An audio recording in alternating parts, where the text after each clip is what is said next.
या निमित्ताने मी हेही सांगेल की आज मंत्रिमंडळाने जो मी मागच्या दोन महिन्यापूर्वी निर्णय घेण्यात आला होता, आशा वर्कर्सला 71,000 आशा वर्कर्स आहेत आणि साधारण 3600 गटप्रवर्तक आहेत. आशा वर्कर्सला 1500 रुपये वाढ देण्यात आलेली आहे आणि गटप्रवर्तकाला 1700 रुपये वाढ देण्यात आलेली आहे आणि ज्याचा खर्च साधारणपणे 2-250 कोटी रुपयाच्या दरम्यान एकंदर राज्यावर येणार आहे. त्याला आज मंत्रिमंडळाने मान्यता दिलेली आहे आणि त्यामुळे आशा वर्करचा पगारामध्ये 1,500 रुपये यावर्षी वाढ होणार आहे. तर मला वाटतं की ती पण एक जी आशाताईंना आमच्या मान्य केलेला जो विषय आहे संपाच्या वेळेस त्याला आज कॅबिनेटने मंजुरी दिल्यामुळे त्या तारखेपासून जुलैपासून त्यांना त्यांचं जो काही आहे तो पगारात वाढ होऊन तो पगार दिला जाईल. हा एकच मराठी विषय असा आहे की लहान मुलांचं प्रमाण जे आहे कोरोना बाधित होण्याचं वाढताना दिसतंय असं समोर येतंय. नक्की काय राज्य सरकार याच्याकडे कसं लक्ष देतं? याला जोडूनच प्रश्न, मुंबईतील एका अनाथ आश्रमामध्ये 22 मुलांना कोरोना झाल्याचं आढळून आलं.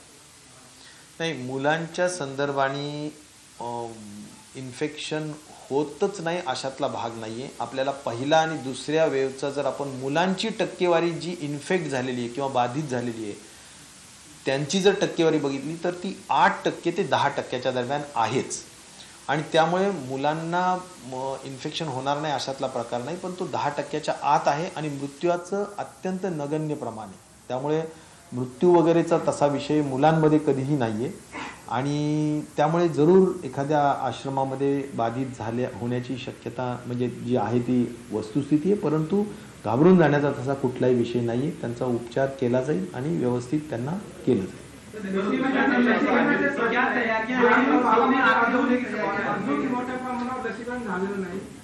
प्रत्येक ग्रामपंचायतीला रोज 100 ते 150 डोस येतात, परंतु त्यामध्ये टोकन पद्धती असल्यामुळे मोठ्या प्रमाणावर गोंधळ निर्माण होतो.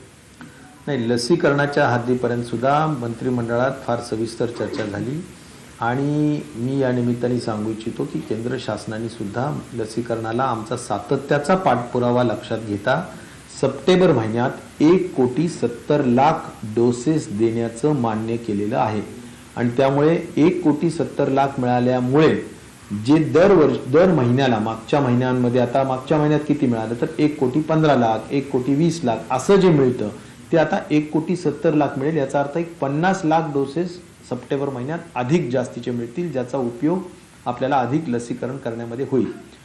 एक नक्की आहे की ग्रामीण भागामध्ये जसं आता म्हणतो आपल्याला क्रायटेरिया असा असतो, बऱ्याचदा सायंटिफिक क्रायटेरिया तो असा असतो की ज्यांना आपण फर्स्ट डोस दिलेला आहे त्यांना सेकंड डोस त्यांचा जर ड्यू डेट झाली तर त्यावेळी देणं गरजेचं असतंच आणि ते दिलेलं बरं असं केंद्र शासनाचं आणि ICMRचं सुद्धा सूचना असतात.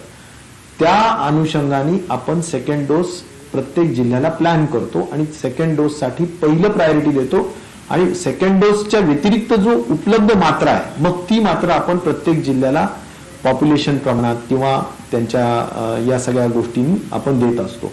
त्यामुळे येणारा जो मात्रा आहे किंवा येणारा जी काही संख्या आहे लसींची ती आपण अशा फॉर्म्युलेनी डिस्ट्रीब्यूट करत असतो आणि मला असं वाटतं की ती जर जास्त आली तर अशा पद्धतीनं ग्रामीण भागाला किंवा जी काही मागणी आहे त्या मागणीप्रमाणेच पुरवठा जर झाला तर निश्चित प्रकारे आपलं लसीकरण लवकर होऊ शकेल. तिसऱ्या वेळची जी आज भीती सगळ्यांच्या मनात वाटते याला एकच रामबाण उपाय आहे आणि तो म्हणजे लसीकरणाचा आणि म्हणून आमचा आग्रही भूमिका नेहमीच असते जी केंद्र सरकारने कदाचित सप्टेंबर महिन्यात थोडीफार तरी वाढीव मात्रा दिल्यामुळे मला वाटतं की समाधान वाटतंय की कुठल्याही परिस्थितीत आपण जर लसीकरणाला गती दिली तर आपल्याला तेवढासा गंभीरता किंवा सिव्हिअरिटी पेशंटची राहणार नाही. इन्फेक्शन जरी झालं तरी ते अत्यंत माइल्ड राहील. आज तिसरी वेव्ह अमेरिकेत चालू आहे, तिसरी वेव्ह UK मध्ये चालू आहे, युरोपमधल्या अनेक देशांमध्ये चालू आहे, रशियामध्ये चालू आहे, तिसरी वेव्ह या सगळ्या देशांमध्ये चालू आहे. परंतु सगळीकडे मृत्यू दराची जी काही ग्राफ आहे तो उतरतोय आणि त्यामुळे मला वाटतं की लसीकरणाचा खूप मोठा परिणाम या सगळ्या गोष्टींवर असू शकेल. म्हणून महाराष्ट्राला जेवढ्या लवकर लसीकरण 100% आपल्याला करून घेता येऊ शकेल ते करण्याचा आपला मानस आहे.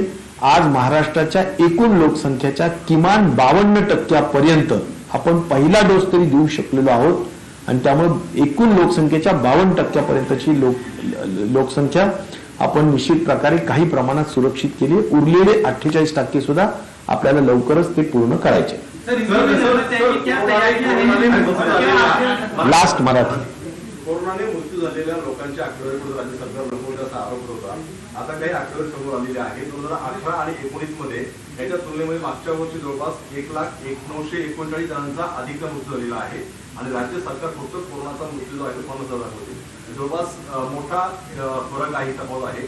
काय नेमके काय नाही, कोरोनाचा कुठलाच मृत्यू कधीच लपवलेला नाही हे मी अतिशय दाव्याने या ठिकाणी सांगेन. त्यामुळे जो काही असेल तो मी मागेही सांगितलं की कधी कधी प्रायव्हेट लोकांचं अपडेशन झालेलं नसतं, तेवढाच तो विषय असतो, तो कधी कधी लेट आपण अपलोड करतो, परंतु मृत्यू लपवण्याचा कधीच कुठला कारण नाही.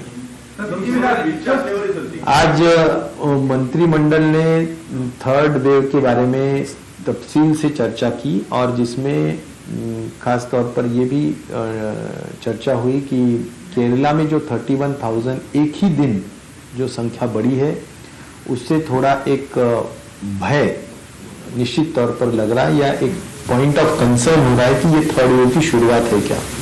तो उसके माध्यम से भी मैंने आज केरला के स्वास्थ्य मंत्री से बहुत लंबी चर्चा की और उनको पूछा कि यह क्या कारण हो सकता है. तो उन्होंने 2 रीजंस बोले. एक, ओणम अभी जो फेस्टिवल हुआ है उसमें भी काफी संक्रमण हुआ होगा और सेकंड, उन्होंने बहुत बड़े पैमाने पर टेस्टिंग की संख्या बढ़ाई है. तो यह कारणों की वजह से उनकी संख्या थोड़ी बड़ी होगी, लेकिन वे अभी माइक्रो कंटेनमेंट की तरफ बहुत ज्यादा ध्यान दे रहे हैं और वैक्सीनेशन में भी उनको जो भी मात्रा ज्यादा मिलने के लिए उन्होंने कोशिश की, तो सितंबर में वह भी वो देने वाली है. ये जो मेरा वार्तालाप उनसे हुआ कि मंत्रिमंडल में आज जो चर्चा हुई वो ऐसी हुई है कि हमारी थर्ड वेव की प्रिपरेशन कैसी है. तो प्रिपरेशन के हद तक मैं ये कहूंगा कि हमारा 100% हम हमारे जितने भी वेकेंट पोजीशंस है हमारे स्वास्थ्य विभाग में हम पूरी भरने के लिए हम पूरी तैयारी किए हैं. जैसा कि अबाउट 1200 डॉक्टर्स हम 5 सितंबर तक उनको एक्चुअली उनको अपॉइंटमेंट ऑर्डर्स दिए जाएंगे और सितंबर एंड तक क वर्ग और ड वर्ग के जितने भी हमारे संख्या है करीबन 7,000 रिक्त जो जगह है उनके भी अपॉइंटमेंट ऑर्डर्स हम सितंबर एंड तक पूरी एग्जाम लेके हम देंगे, क्योंकि 25 और 26 को हम एग्जाम लेंगे और उसके बाद 4 दिन में हम रिजल्ट डिक्लेयर करके उनको अपॉइंटमेंट लेटर्स जो भी है उसके बारे में प्रोसीजर करके हम देंगे. तो ये हमारी रिक्त पोजीशन की यानी जिससे कि हम ह्यूमन रिसोर्स हम पूरी तैयारी कर रहे हैं. दूसरा होता है हमारा जो बजट का प्रोविजन है उसमें भी हमने बजट जो भी हमारे थर्ड वेव को एंटीसिपेट करते हुए जो बजट लगने वाला है जो संख्या जो हमें रकम लगने वाली है उसका प्रावधान भी किया गया है. और मेडिसिन खरीदी हो या जो भी कंज्यूमेबल्स की खरीदी है वो भी हम पूरी कर रहे हैं. उसकी भी व्यवस्था हमने पूरे कलेक्टर्स को मनी डिस्ट्रीब्यूशन फंड्स डिस्ट्रीब्यूशन करके किया है, उनको सूचित किया है. थर्ड होता है जैसा कि बेड्स मैनेजमेंट हो, मेडिसिन मैनेजमेंट हो, ऑक्सीजन मैनेजमेंट हो, एम्बुलेंस मैनेजमेंट हो. तो एम्बुलेंस 1000 एम्बुलेंस स्वास्थ्य विभाग ने पूरा परचेस करके हर प्राथमिक आरोग्य केंद्र को हमने प्राइमरी हेल्थ सेंटर को हमने दी है. और रहा सवाल ऑक्सीजन के हद तक, जो पहले 1300 मेट्रिक ऑक्सीजन था उसको हमने अभी एक्सपांड करके करीबन 2000 मेट्रिक टन तक ऑक्सीजन की व्यवस्था करने के लिए हमने जो भी पीएसए प्लांट्स है वो लगाए हैं और लिक्विड मेडिकल ऑक्सीजन स्टोरेज करने के लिए भी हमने व्यवस्था की है. तो इस तरह से हमने थर्ड वेव का जो भी अंदाजा है, जैसा 20 लाख फर्स्ट वेव में इन्फेक्ट हुआ था, 40 लाख सेकेंड वेव में हुआ, जो अंदाज व्यक्त किया जा रहा है वो है 60 लाख थर्ड वेव में. तो उसके जो भी हमारा अनुभव है कि 12% ऑक्सीजन उसके जो लोग हैं वो ऑक्सीजन पे हो सकते हैं, तो तब उनको ऑक्सीजन कितना लगेगा, ये सब देखते हुए मैक्सिमम जो भी तैयारी है वो हमने की है।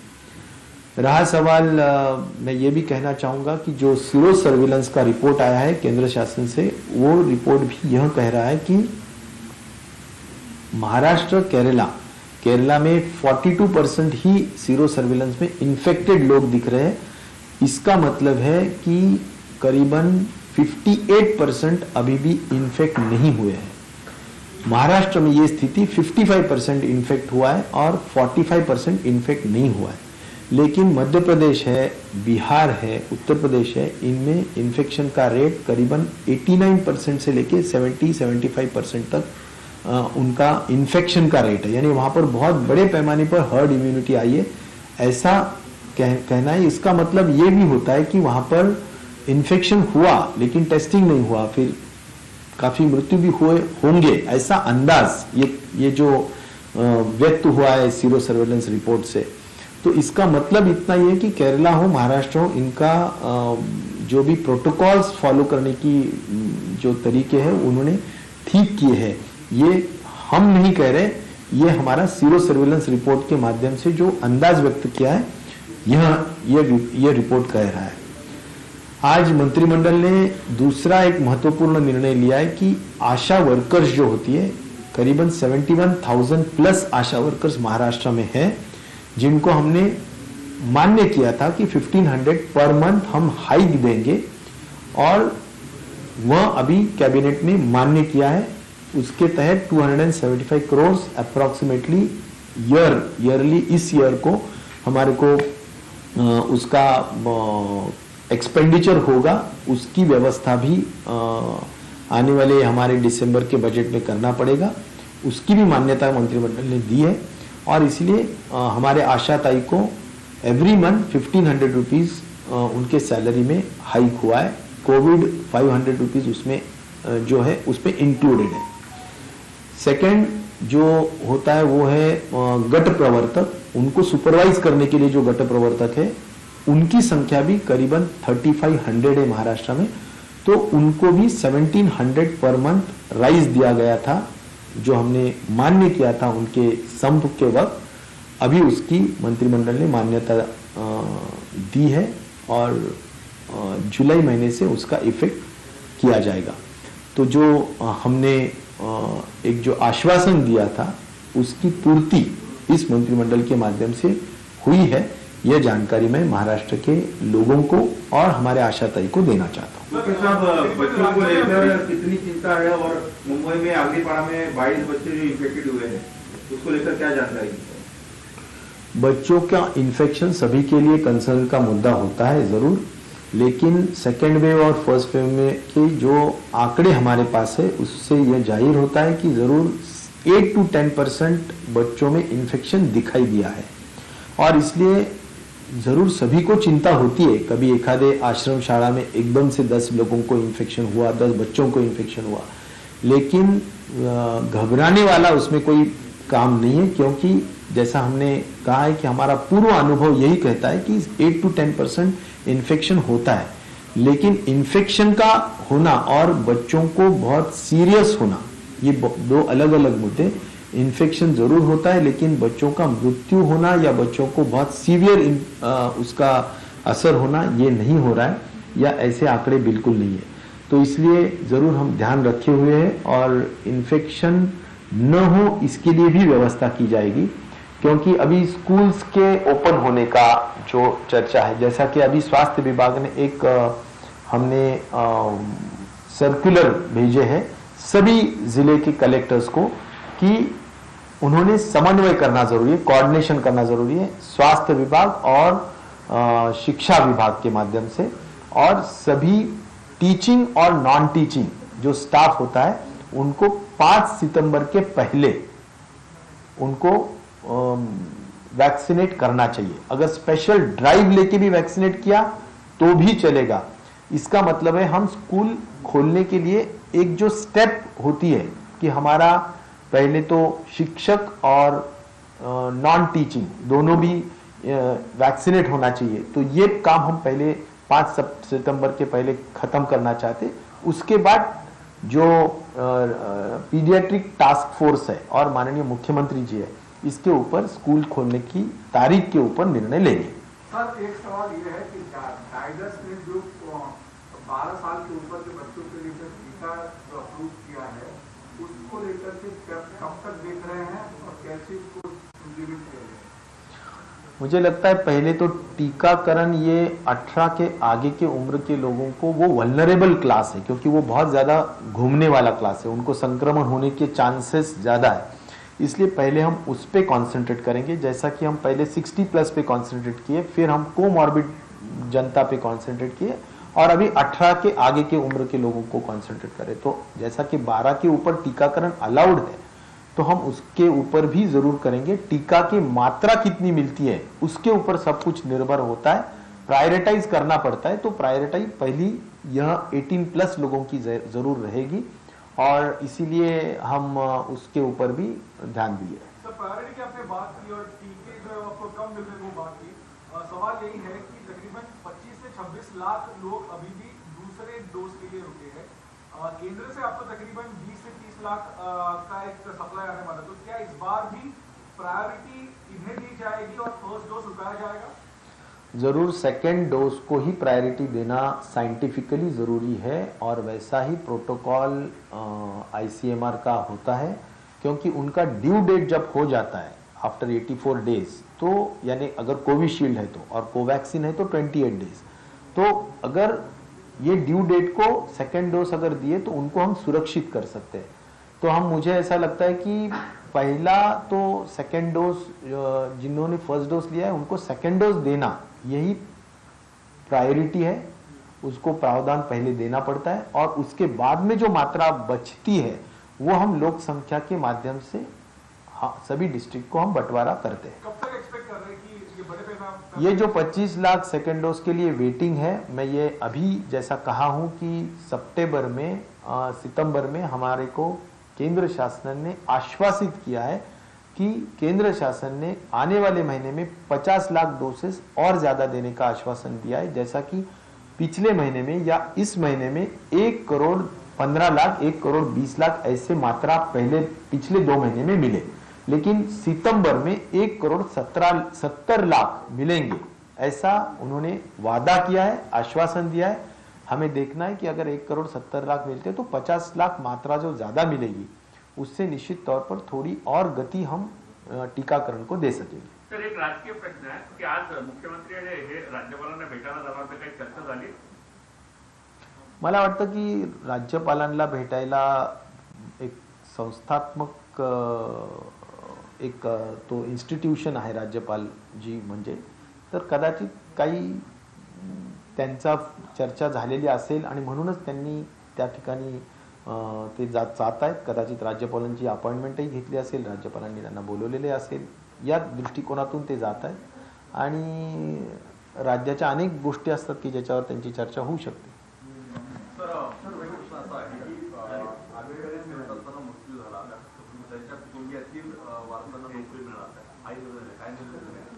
आज एक महत्वपूर्ण निर्णय झाला जो मला खरंच सांगायला मनापासून आनंद आहे की वर्ग 1 आणि वर्ग 2 हे जे काही अधिकाऱ्यांचे संवर्ग आहे सर्व विभागांमध्ये, आतापर्यंत नेहमीच वर्ग 3 आणि वर्ग 4 यांच्याच साठी अनुकंपाचं धोरण महाराष्ट्रामध्ये लागू होतं।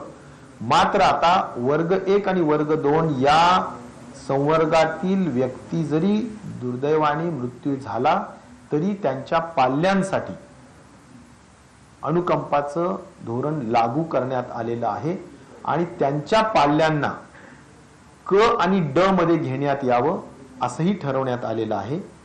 नंबर 2, 20% एकूण जी काही त्यांची संख्या असेल त्याच्या 20% पर्यंत ही जी काही आता प्रलंबित यादी आहे, या प्रलंबित यादीपैकी 20% लोक हे अनुकंपाच्या माध्यमातून घेतले जातील। हे सगळे त्या आरक्षणाच्या जागेवर घेतले जातील आणि ते आरक्षण त्या ठिकाणी मायनस होईल आणि त्यामुळे एक अतिशय महत्त्वाचा निर्णय झाल्यामुळे सुद्धा मला वाटतं की या निर्णयाचा खूप चांगला इम्पॅक्ट रिक्त जागा भरण्यावर होऊ शकेल आणि जी काही प्रलंबित यादी मागच्या काही वर्षानुवर्ष आहे त्या यादीला सुद्धा कुठल्याही परिस्थितीत खूप मोठ्या पद्धतीने आधार मिळेल. मागच्या 1 वर्षामध्ये कोरोनाच्या अधिकाऱ्यांचं मृत्यू झालेला आहे अ आणि ब गटातील त्यांच्या वाचण्यासाठी ही योजना लागू असणार आहे. अनुकंपाचा अर्थ ऑन ड्युटी जर कुठल्याही अधिकारी मृत्यू झाला तर त्याच्या पाल्यांना आपण नोकरीवर घेतो आणि क आणि ड वर्गामध्ये घेतो. तर जर ते ऑन ड्युटी कुणी मृत्यू झाला असेल तर निश्चित प्रकारे आपल्याला त्यांचं घेता येऊ शकेल. परंतु आता असं आहे की आज हा निर्णय झाला त्यामुळे कधीही निर्णय हा प्रॉस्पेक्टिव्ह असतो, रिट्रॉस्पेक्टिव्ह नसतो. त्यामुळे कदाचित इथून पुढे तो निर्णय लागू राहील. सर, तिसऱ्या लाटेची शक्यता पाहून स्थानिक स्वराज्य निवडणुकीच्या संदर्भात काय राज्य सरकार निर्णय घेणार आहे? तिसऱ्या लाटेची जी शक्यता आहे ती अशीच व्यक्त करण्यात आलेली आहे. परत अंदाज आमच्या आरोग्य सचिवांनी जे काही त्यांच्या VCs होतात केंद्र शासनाशी वगैरे की आता जवळजवळ 2, 3, 4 महत्वाचे सण आहेत. एक तर गौरी गणपती आहे आणि दसरा दिवाळी आहे आणि पोळा पण आहे ग्रामीण भागाच्या दृष्टिकोनात. तर हे 4-5 सण आहेत आणि हे कोणत्या महिन्यात आहेत तर सगळे सप्टेंबर आणि ऑक्टोबर महिन्यात आहेत. तर हे कदाचित संपता निश्चित प्रकारे तिसऱ्या लाटेच्या बाबतीतला अंदाज त्या ठिकाणी म्हणजे आता जगामध्ये अनेक देशांमध्ये तिसरी लाट आलेली आहे. त्यामुळे आपलं हे आपण आता जे काही निर्बंध जरा शिथिल केलेले आहेत आणि सण पण खूप आहेत या सगळ्या पार्श्वभूमीवर लाट येऊ नाही शकत असं नाही. लाट येऊ शकते ती ऑक्टोबरच्या दरम्यान किंवा ऑक्टोबरच्या पुढे. कारण सगळे सण संपल्यानंतर जर आपण केरळाचा अनुभव घेतला तर ओणम नंतर जशी आली काही संख्या वाढती त्या दृष्टिकोनातून तो अंदाज व्यक्त करण्यात येतोय.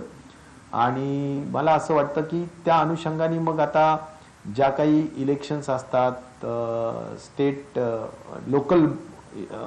लोकल बॉडीजच्या इलेक्शन्स असतात आणि सहकाराच्या इलेक्शन्स असतात तर या इलेक्शनच्या संदर्भात ती जी अथॉरिटी आहे त्या अथॉरिटीला माननीय मुख्यमंत्री महोदय, माननीय उपमुख्यमंत्री महोदय आणि टास्क फोर्सचे काही लोक आणि संपूर्ण आमचा आरोग्य विभागाचे अधिकारी बसून त्यांना समजावून सांगतील. आणि त्यानंतर कारण ती एक ऑटोनॉमस बॉडी आहे आणि त्या बॉडीच्या अनुषंगाने कधी निवडणुका घ्यायचा त्यांचा अधिकार आहे. परंतु राज्य शासन जनहिताच्या दृष्टिकोनातून काही गोष्टी त्यांना निश्चित प्रकारे सांगेल. एक भाकीत व्यक्त करेल की कधी अंदाजित तिसरी लाट येऊ शकते आणि कशा स्वरूपाने आमची आता संख्या वाढते आणि त्यामुळे निश्चित प्रकारे त्याला थोडं लांबवलं पाहिजे ही अपेक्षा जरूर मंत्रिमंडळाने व्यक्त केलेली आणि तीच अपेक्षा माननीय मुख्यमंत्री या अथॉरिटीजवळ व्यक्त करतील, टास्क फोर्सच्या समोर व्यक्त करतील. त्यानंतर ती जी अथॉरिटी आहे जी लोकल सेल्फ गव्हर्नमेंटच्या इलेक्शन्स घेते आणि सहकाराची निवडणुका सुद्धा घेणारी एक अथॉरिटी आहे. ह्या दोन्ही अथॉरिटीज त्यानंतर योग्य ते निर्णय निश्चित प्रकारे घेतील. आणि विचार असाच आहे की तिसरी लाट 100% येईल अशाच त्या ठिकाणी सांगण्यात आलेला असल्या कारणाने थोडेफार निश्चित प्रकारे जीविताचा धोका आणि संक्रमण आणि ह्या सगळ्याच गोष्टी विचारात घेता थोडं लांबवलं पाहिजे असा विचार जरूर व्यक्त करण्यात आलेला आहे. टीचिंग और नॉन टीचिंग स्टाफ के लिए कोई सर्कुलर निकाला गया है? कब तक उनका टीकाकरण कंप्लीट होना है? टीकाकरण टीचिंग और नॉन टीचिंग का 5 सितंबर तक कलेक्टर्स कमिश्नर्स ने समन्वय करके यानी कोऑर्डिनेशन करके उन्होंने स्वास्थ्य विभाग के लोग जो टीकाकरण करने वाले हैं और जिनका टीकाकरण करना है वो है शिक्षक और नॉन टीचिंग स्टाफ, तो उनका समन्वय करके शिक्षा विभाग के साथ समन्वय करके उनका टीकाकरण 5 सितंबर के पहले कर लो. और उसके लिए अगर ड्राइव लेना है स्पेशली तो भी लो, प्रायोरिटी देना है तो भी करो. इस तरह से हमने सर्कुलर कलेक्टर्स और कमिश्नर्स को भेजा है. अगर मामले बढ़ते हैं तो फिर चुनाव को आगे बढ़ाने के लिए भी हो सके तो मुख्यमंत्री और बाकी नेता जाकर चुनाव अधिकारियों में जिस तरीके से देखिए लोकल सेल्फ गवर्नमेंट और कोऑपरेशन डिपार्टमेंट इसके जो 2 अलग अलग ऑटोनॉमस अथॉरिटी होते जो निर्णय लेते इलेक्शंस के बारे में. तो यह अथॉरिटी के सामने माननीय मुख्यमंत्री जी और हम राज्य का जो टास्क फोर्स है जो गाइड करता है एपिडेमिक में, वह टास्क फोर्स और हमारे स्वास्थ्य विभाग के हमारे सचिव, ये सभी लोग उनके सामने जो चित्र है वो रखेंगे और उसके बाद यह जरूर एक अंदाज व्यक्त किया गया है कि निश्चित तौर पर जो फेस्टिवल सीजन है उसके बाद जरूर संक्रमण की चांसेस बहुत ज़्यादा है और तब वो थर्ड वेव का अंदाज जो व्यक्त किया गया है उसके माध्यम से जो दिसंबर के दरमियान लोकल सेल्फ गवर्नमेंट के जो चुनाव होने जा रहे हैं या हो सकते हैं या ड्यू है, तो उसको हम आगे करना ज़रूरी है। यह सब जो भी सही चित्र है वो उनके सामने रख के यह अथॉरिटी को जरूर विनती की जाएगी कि आप यह जो चुनाव है वो आगे बढ़ाएं और उनको पूरा अधिकार होता है उसके बाद में निर्णय लेने का। दूसरी तरफ हम देख रहे हैं, आपने कहा कि केरल का आपने एग्जांपल दिया। सर उत्तर प्रदेश में पिछले इसी साल लोकल बॉडी चुनाव होने के बाद सेकेंड वेव काफी तेजी से आता है, संक्रमण पैदा। क्या वैसी आशंका महाराष्ट्र में भी आप देखिए लोकल बॉडी चुनाव अगर? जरूर देखिए, जब चुनाव होते हैं तो लोग बिल्कुल बड़े पैमाने पर बाहर निकलते हैं, कोई उसमें कोई रेस्ट्रिक्शंस कोई हम उसमें कंट्रोल नहीं कर पाते और ये जो मॉब साइकोलॉजी होती है, तो ऐसे वक्त जान है तो जहान है जैसा माननीय प्रधानमंत्री जी ने भी कहा है। तो मुझे लगता है कि उस विचार को लेके हमने थोड़ा सतर्कता बरतना चाहिए, ऐसा मंत्रिमंडल का विचार है। सर राज्यपालांनी भेट नाकारली आहे आताची मुख्यमंत्र्यांनी, त्याबद्दल मी काय बोलू शकतो, राज्यपालांचा तो अधिकार आहे। No comments, thank you.